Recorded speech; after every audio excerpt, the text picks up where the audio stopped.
نے کیا کہ 12 ربیع الاول نبی کریم صلی اللہ علیہ وسلم کی تاریخ وفات بھی لکھی گئی ہے کہ تاریخ وفات 12 ربیع الاول ہے۔ تو جب نبی کریم صلی اللہ علیہ وسلم اس تاریخ میں وصال فرما گئے تھے تو خوشی منانی چاہیے یا اس پہ اظہار غم منانا چاہیے؟ اس کا جواب یہ ہے کہ بالفرض، ویسے تو اس میں اختلاف ہے کہ نبی کریم صلی اللہ علیہ وسلم کا وصال 12 تاریخ کو ہوا تھا کہ نہیں ہوا تھا، یہ تاریخ کی بات ہے اور اس میں علماء کا اختلاف بھی موجود ہے، اور فرض کر لیں کہ ہم مان لیتے ہیں کہ یہ 12 ربیع الاول ہی نبی کریم صلی اللہ علیہ وسلم کی تاریخ وفات ہے۔ لیکن ہم جب شریعت کی تعلیم کو دیکھتے ہیں، نبی کریم صلی اللہ علیہ وسلم کے پیغامات کو دیکھتے ہیں، احادیث مبارکہ پہ نظر ڈالتے ہیں، تو ہمیں اس کا جواب یہ حاصل ہوتا ہے کہ جس دن کسی کی وفات ہوئی، اگر اس وفات کو 3 دن سے زیادہ گزر چکے ہوں تو اظہار افسوس منع ہے۔ بخاری کی روایت رحمت کونین صلی اللہ علیہ وسلم نے ارشاد فرمایا کہ کسی عورت کے لیے حلال نہیں، جائز نہیں کہ وہ کسی کی بھی موت پر 3 دن سے زیادہ سوگ منائے۔ ہاں، وہ شوہر کی موت پر 4 ماہ 10 دن سوگ منائے گی۔ تو یہ ویسے تو عورتوں کے بارے میں، لیکن مطلقاً علماء نے فرمایا کہ یہ پیغام ہر ایک کے لیے ہے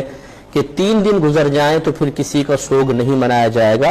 لہٰذا معلوم ہوا کہ سوگ منانا تو نبی کریم صلی اللہ علیہ وسلم نے منع فرما دیا۔ اب سوال یہ پیدا ہوتا ہے کہ کیا 12 ربیع الاول کو خوشی منانا جبکہ وہ تاریخ وفات بھی ہو، یہ جائز ہے؟ تو اس کا ثبوت بھی حدیث سے موجود ہے کہ جی ہاں، یہ بالکل جائز ہے۔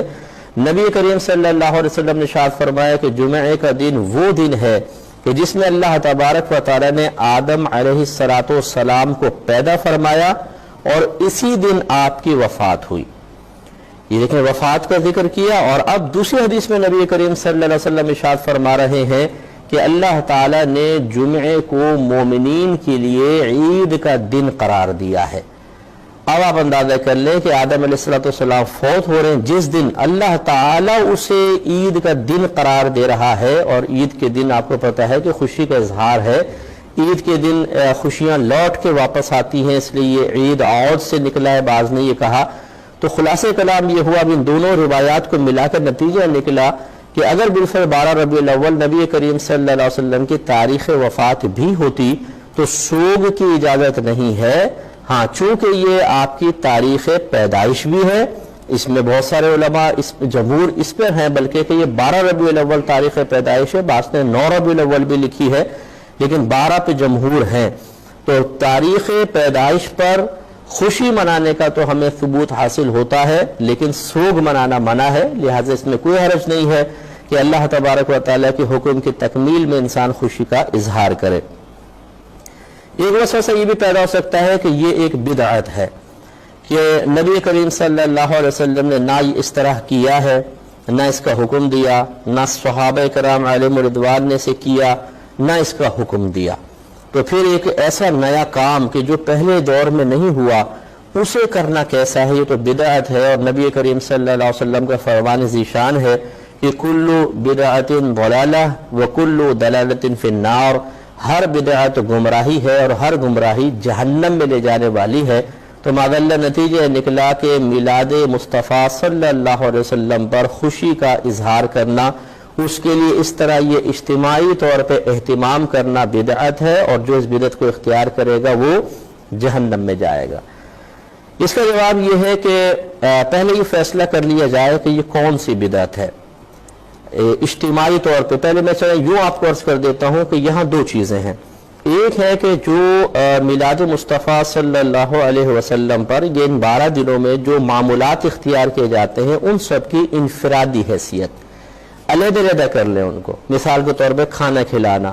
سرکار کی پیدائش کے واقعات، سرکار کے مناقب بیان کرنا، آپ کے لیے محافل کا انعقاد، جھنڈے لگانا، لائٹنگ کرنا، جلوس نکالنا، یہ تمام تقریباً چیزیں ہوتی ہیں، ان کو آپ علیحدہ کر لیجئے، اور آپ یہ دیکھیں گے کہ یہ تمام چیزیں کہیں نہ کہیں قرآن حدیث سے ثابت ہوں گی، لہٰذا بدعت کا سوال ہی نہیں ہے۔ مثال کے طور پہ کھانا کھلانا، کیا نبی کریم صلی اللہ علیہ وسلم نے اس کی ترغیب نہیں دی ہے؟ اس کے فضائل ذکر نہیں کیے گئے ہیں؟ بالکل کیے گئے ہیں۔ تو یہ معلوم ہوا کہ یہ تو سرکار کے حکم کی تکمیل ہے۔ پھر اسی طریقے سے سرکار کی ولادت کے واقعات خود آپ نے بیان فرمائے، تاریخ کی کتابیں بھری ہوئی ہیں، حدیثوں کے اندر موجود ہیں۔ آپ کے فضائل مناقب یہ قرآن مجید میں خود اللہ تبارک و تعالی نے بیان فرمائے۔ تو یہ جب بیان ہو چکے، پہلے ان کا ثبوت اور سراغ موجود ہے، تو پھر یہ کوئی نئی چیز تو نہ ہوئی۔ نبی کریم صلی اللہ علیہ وسلم کے معجزات کا تذکرہ کتب حدیث میں بھرا ہوا ہے۔ اسی طریقے سے لائٹنگ وغیرہ کرنا یہ اظہار خوشی کا ایک طریقہ ہے، اور یہ اسی قل بفضل اللہ وبرحمتہ فبذلک فلیفرحوا کے تحت آئے گا کہ اگرچہ اس طریقے سے نبی کریم صلی اللہ علیہ وسلم کے دور مبارکہ میں موجود نہ تھا، لیکن ہر دور میں جو خوشی کے اظہار کا طریقہ ہو اور اسے قرآن و حدیث نے منع نہ کیا ہو، وہ اسی آیت کے تحت آئے گا۔ جیسے ہمارے شادی بیاہ کے اندر بہت سارے خوشی کے اظہار کے ایسے طریقے اپنائے جاتے ہیں کہ اگر آپ ان کا ثبوت قرآن یا حدیث سے ڈھونڈنے کے لیے جائیں تو آپ کو نہیں ملے گا۔ اسی طرح کسی کی فتح پہ خوشی کا اظہار ہوتا ہے مختلف انداز سے، اگر آپ بعینی اس کا ثبوت قرآن و حدیث سے تلاش کرنے کی کوشش کریں گے تو نہیں ملے گا۔ تو اس کے لیے اتنی اصل کافی ہے کہ اللہ تبارک و تعالی نے خوشی کے اظہار کی اجازت دی ہے، اور اس کے لیے پھر دلیل ہر دور میں وہ عرف بنے گا کہ جو وہاں پر ایسا عرف قائم ہو خوشی کے اظہار کا جو قرآن و حدیث کے خلاف نہ ہو، اسے اس آیت کے تحت ہی آپ داخل کر سکتے ہیں۔ آپ اپنے قریبی علماء سے معلوم کریں، انشاءاللہ وہ آپ ہماری اس بات کی تائید کریں گے۔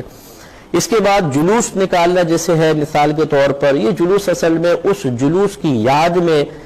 نکالا جاتا ہے یا اس کی مشابہت اختیار کی جاتی ہے جو نبی کریم صلی اللہ علیہ وسلم نے بعد ہجرت مکہ المکرمہ سے مدینہ منورہ آتے ہوئے جب ایک جلوس کی شکل میں آپ مدینہ میں داخل ہوئے تھے، تو جو ایک حیات اس وقت قائم ہوئی تھی، اس حیات کو قائم کرنے کی مسلمان کوشش کرتے ہیں۔